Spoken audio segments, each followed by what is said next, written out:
Hello family.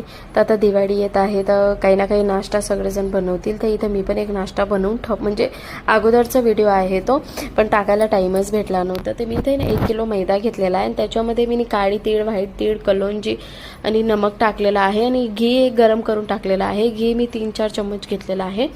तुमच्या according तुम्ही घेऊ शकता. घी टाकल्याने कसं पुरी एकदम अशी कडक कडक आणि क्रिस्पी बनते.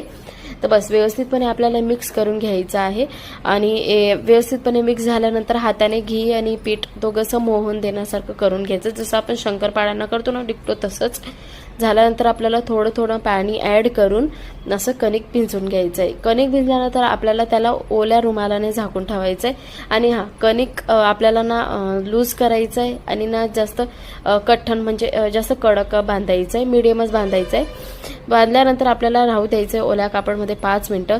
तर फ्रेंड्स, माझा काय माहिती हा व्हिडिओ कसं काय शूट राहून गेला, मी तुम्हाला पटकनशी क्विकली सांगून देते. पोळीसारखं आपल्याला लाटायचं आहे. जसं आपण आलूचा परोठा, जसं आलू स्टफिंग ते भरतो ना, तसा एक साठा रेडी करायचा राहतो आपल्याला त्याच्यावरती लावण्यासाठी.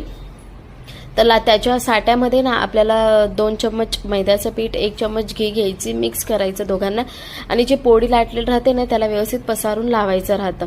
व्यवस्थित लावून झाल्यानंतर मग त्याला राऊंड राऊंड असं करून घ्यायचं. तो व्हिडिओ काय माहिती कसं काय डिलीट झाला. केल्यानंतर त्याला ना असं कट करायचं, जसं आपण शंकरपाळे कट करतो तसं कट केल्यानंतर आहे ना, हे बघा माझी बहीण लाटते ना, अशा छोट्या छोट्या पुऱ्या लाटून घ्यायचं. पुढच्या व्हिडिओमध्ये तुम्हाला सांगते. बघा कट करून आम्ही ठेवलं होतं आणि राणी इथं लाटत होती. लाटल्यानंतर आहे ना मग हे भरपूर दिवसाचा व्हिडिओ आहे ना, तर तिथं थेपला ते बनवण्याची तयारी होती ती. मग राणीचं पण हात दुखायला लागलं. मग ओमच्या पप्पाने पण लाटून घेतलं होतं. तसं काही आहे नाही, आमच्या घरात सगळेजण लाटतात. ते बघा लाटून इथं ठेवत होती. राणी इथं ते रोल बनवत होती आणि मी त्यांना असं चिप्पट करून लाटवत होती. उर्वी, ओमच्या पप्पा यांनी सगळ्यांनी खूप मदत केली.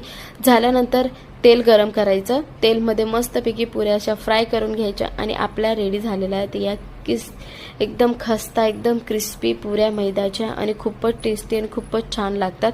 मी पूर्ण 1 किलोच्या बनवल्या होत्या ना, पूर्ण म्हणजे 10 दिवसातच संपून गेल्या होत्या. खूपच छान होत्या. तर रेसिपी आवडली असणार तर सांगा. नेक्स्ट टाइम बनवणार ना तर वापस पूर्ण डिटेल्समध्ये व्हिडिओ टाकणार. त्याच्यासाठी तुम्हाला मला सबस्क्राईब करायला लागणार. माझे कुठले कुठले व्हिडिओ येतात ते बघावे लागतील आणि तेल बिल काहीच नाही आहे, नो ऑइल असं लागत आहे. तर बस व्हिडिओ आवडला असणार तर लाईक, सबस्क्राईब. Bye bye.